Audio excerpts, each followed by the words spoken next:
Ja taas on uusi matkapäivä lähes käyntiin täältä Grennan kylästä. Ei siis kaupungista, kuten viime jaksossa opittiin.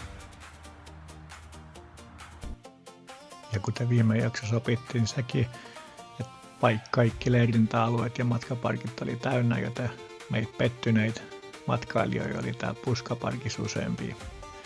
Toki tässäkin Puskaparkissa oli hyvät WC-tilat tuossa mäen päällä.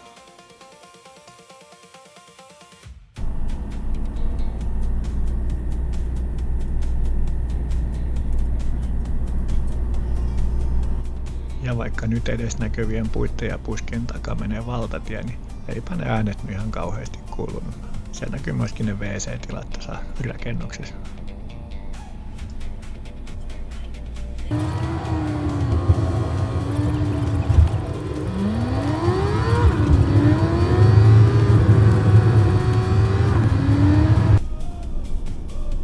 Eikä sinne valtatiellä pääseminenkään ollut tämän vaikeampaa.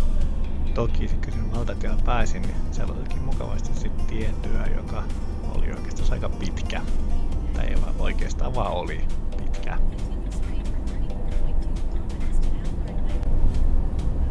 Ja sitten me päästiin Petterinin rannalla, jota mä olin vähän odottanut, koska muiden matkavideoissa näytti niin tyylikkäältä. Ja tietenkin kun me itse oltiin siellä oli tietyä, niin me ei päästä siihen levähdyspaikalle, joka on siellä rannalla.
Joskus matkalla käy niin, että luonto kutsuu todella sopivaa aikaa.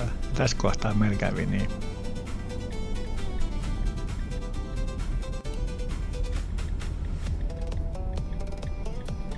Joskus sitä itsekin ihmettelee, miten sitä aina osaakin ajaa joka paikassa täysin oikein. Ja taas täysin ilman editointia löydettiin heti tänne parkkipaikalle. Ja nyt kaikki tietenkin ihmettelee, että minkä takia tämä levähdyspaikka oli onnekas sattuma. Mutta se minkä takia oli onnekas sattuma näkyy tuolla edessä toi valkoinen kyltti tuolla edessä. Oli kuitenkin kiinni, mutta näki sitten tietenkin ikkunan läpi jotain. Ja tietenkin sitten Wikipedia auttoi etsimään faktat.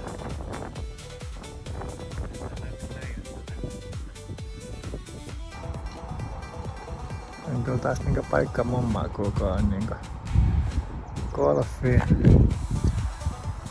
metsästys ja nokkeli Purtan-museo, niin sen kuitenkin ehkä vähän.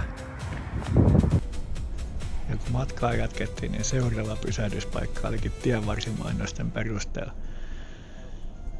Jotain semmoista, mistä paksupoika tykkää. Vähän erikoisempaa karkkikauppaa. Tällä kertaa se on lentokoneessa.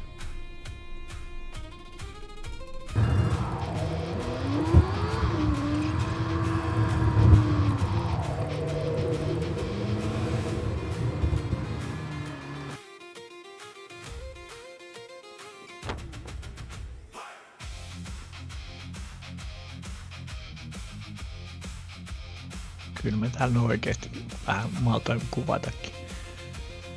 Eli toi nyt ei ollut oikea lentokone, vaan se on rakennettu lentokoneen malliseksi. Ja aika pieni, mutta paljon oli ihmisiä.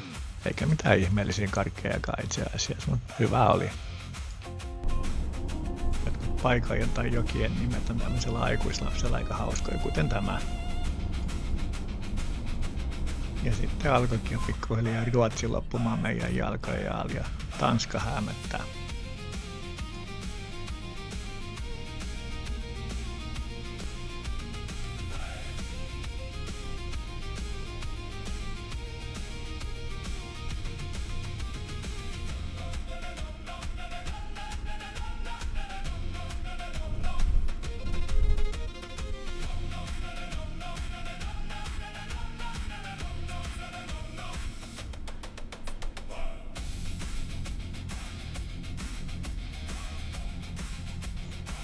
Ja jonkun muun tubettajan videoa katsoessa, niin mä miettisin täällä näin, että ei se voi olla niin vaikeaa ajaa sinne laivaan. Seuraa vaan niitä opasteet ja anna mennä. Opasteet, opasteet! Nyt kun oltiin itse täällä näin, niin eihän tästä tullut yhtään mitään.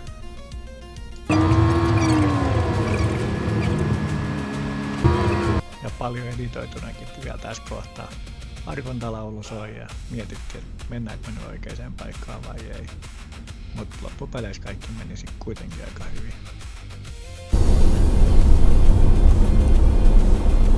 Tää on ihan auto. No aivan pakko. Joo. WhatsApp-valikoida. Buy ticket. Joo. Helsingin. Joo. Sinnalla. Taari maks 6 metriä, eikö tässä Juu. semmoinen? 2. Jees. Keittäkin. 680. Joo.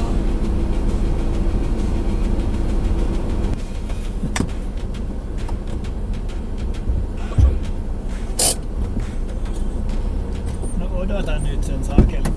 Ovella.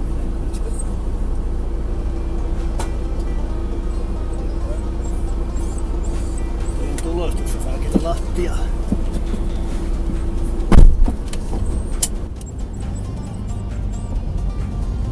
Tuo tulee 4.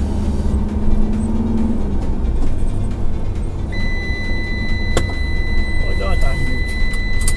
Kaikki meukka. Kuten hyvin huomasit, niin täysin hermostumat siitä, että tulostin oli lattiatasoissa ja auto tuuttaa jo turvavaita ja portit aukeaa ja kaikki muut, niin hyvinhän se meni. Koska näitä laivoja menee käytännössä non-stoppina tästä näin, ei tässä kauhean kauan tarvinnut odottaa.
Kuten kuvista näkyy, niin Juka oli vilkkaampi laiva kuin ne Finnlinesin laivat ensimmäisessä jaksossa.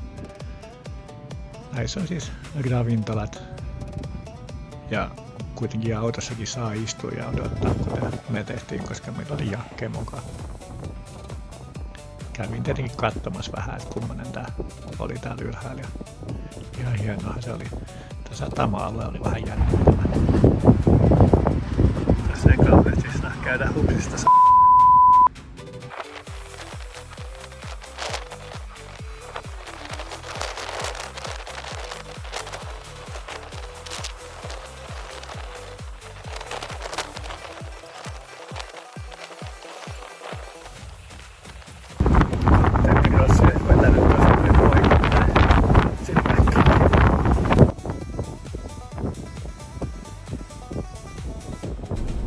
jos jotain liikennemerkkejä täytyy seurata, niin semmonen, joka menee tielle numero 6, niin se ei välttämättä mene.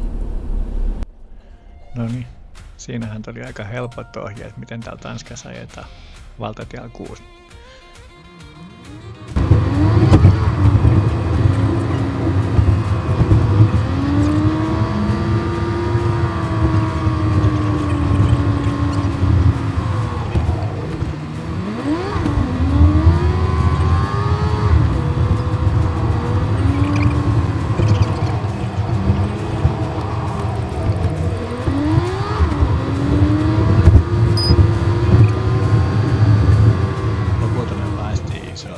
Nämähän on oikeastaan sellainen ensimmäiset isot tiet, kun lähtee tuolta noin Ruotsin kautta kohti Eurooppaa.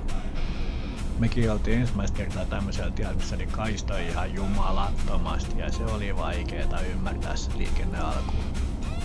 Sen jälkeen tulikin jo tietullit opittavaksi. Käteen, eli kulut. Eli sininen täytyy olla ja siellä täytyy olla selkeä kuva. Joo. Onks tää nyt hyvä vai? Siniset otetaan sitä. Täällä. Joo. Ja sit siniset menee sitten niin tonne päin. Joo. Hidasta.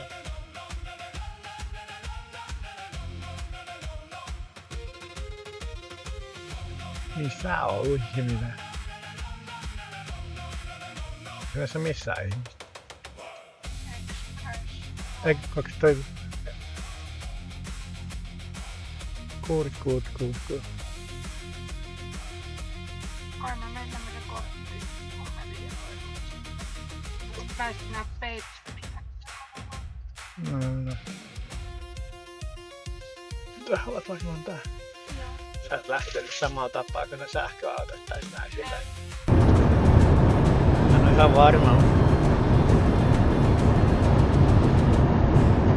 Kai ne tanskalaiset tietää, että lentokoneet on ihan eri juttu kuin nää saakeli autossa.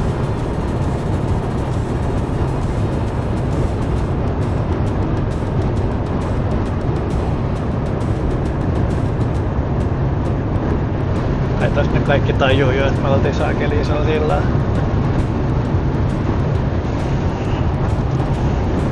Meni korvat lukkoon. Joo. Pitäis olla purkkaa niinku lentokoneessa.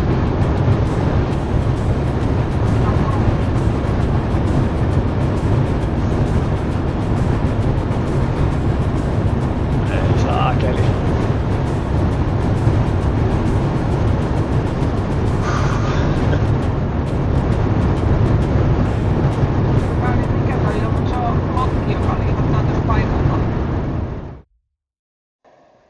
Näin välikysymyksenä kysyä, että huomaaksen, että en mä oikein välitä silloista tai tunneleista tai mistään muustakaan semmosesta, mikä ei varsinaisesti vielä kuulu.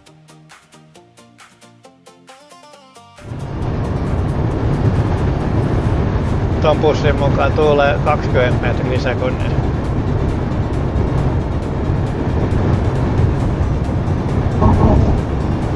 En tykkää.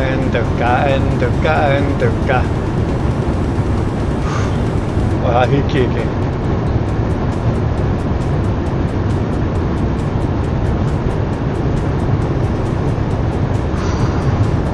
Aika hyvin nappaa tuuli. Häh? Et aika hyvin nappaa tuulivaihteen. Kaikkotaan niin saakeli ylhäällä.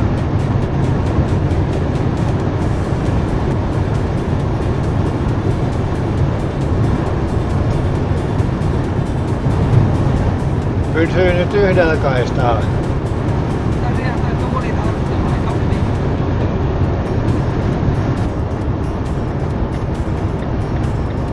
Sitten se meiniäkki lähtee vielä ohittamaan.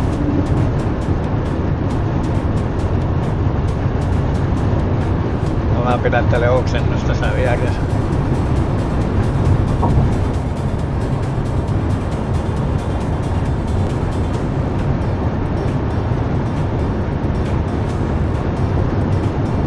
Maata jalkoja on. Ikävä kyllä vaan tää saari.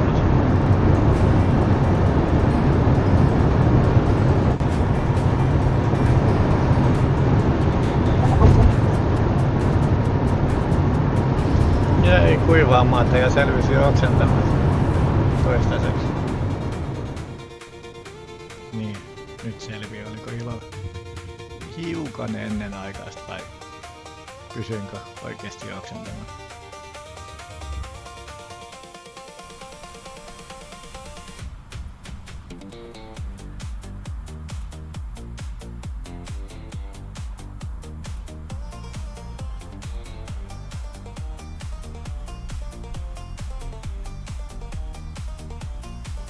No ei, kyllä mä loin vaan tähän videoon vähän jännitystä, en mä mitään oksentanut. Vähän menin tonne varjoon vaan, kun oli kuuma päivä.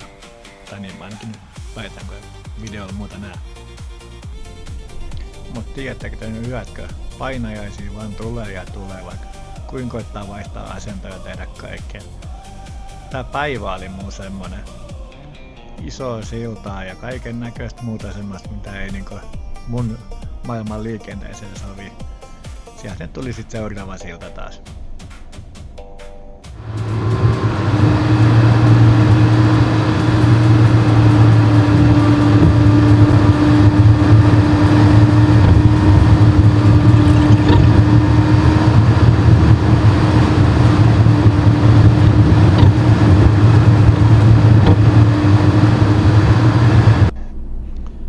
Sitten alettiinkin jo lähestymään seuraavaa yöpaikkaa, joka on matkaparkki.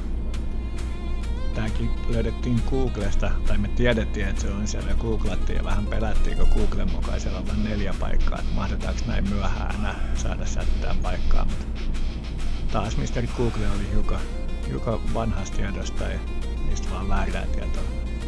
Mutta katsotaan miten me löydetään sinne. Ja mehän käytetään navigaatio Waze-nimistä ohjelmaa. Me kutsutaan sitä leikkisesti Amerikan naiseksi. Tai vielä tässä kohtaa, koska se puhuu semmoisen niin Amerikan murteella. Siitä ei meinannut saada mitään selvää. Loppumatkassa me jotenkin tajuttiin, että siihen saa suomenkielisenkin selostuksen nimeltään Tuula, joten sen jälkeen meidän navigaattori oli nimeltään Tuula.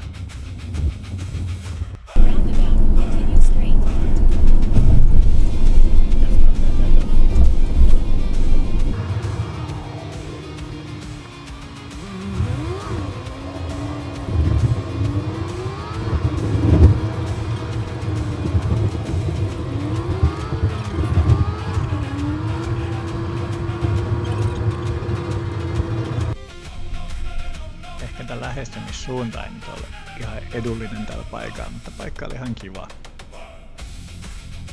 Ja pitäisi varmaan tässä vaiheessa kertoa, että senkin on Veileän kaupunki, joka sopii tosi hyvin suomalaiseen suuhun. Mutta koitetaan muutaman kerran mainita se tässä näin.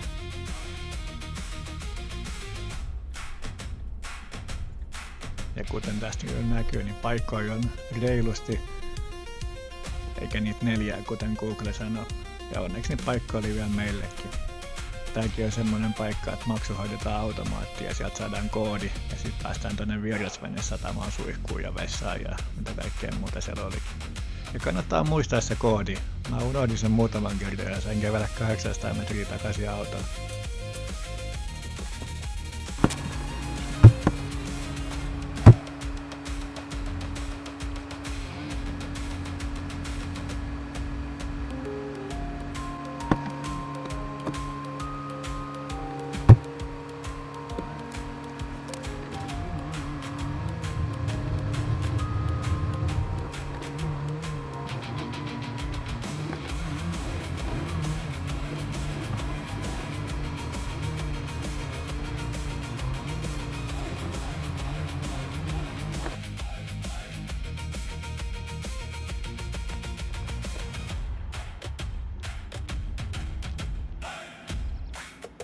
Neljän Vierasvenen matkaparkki.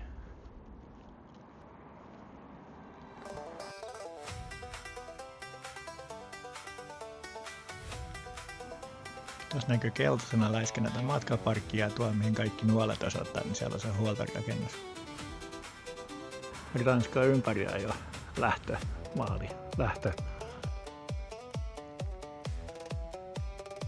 Tästä tie yli saamaan väitteelleni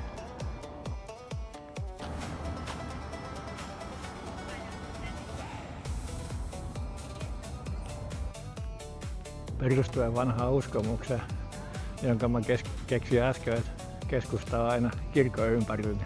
Eli tämän keskustan tuolla.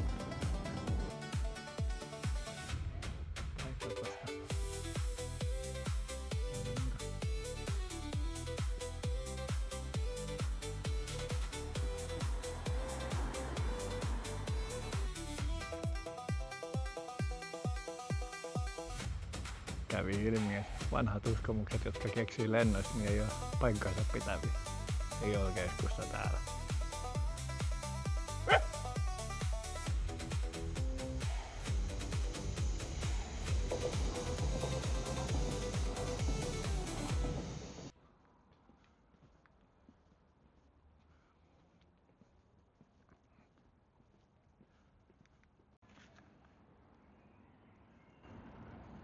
Kävi myös ilmi, että uskomusten lisäksi niin oikein kuunteleminen ei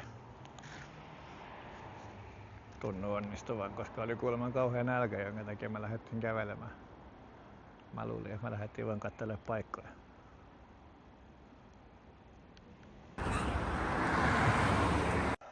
Kiitos kun katsoit tämänkin jakson. Ota tiliseurantaa ja katso vielä seuraavakin jakso.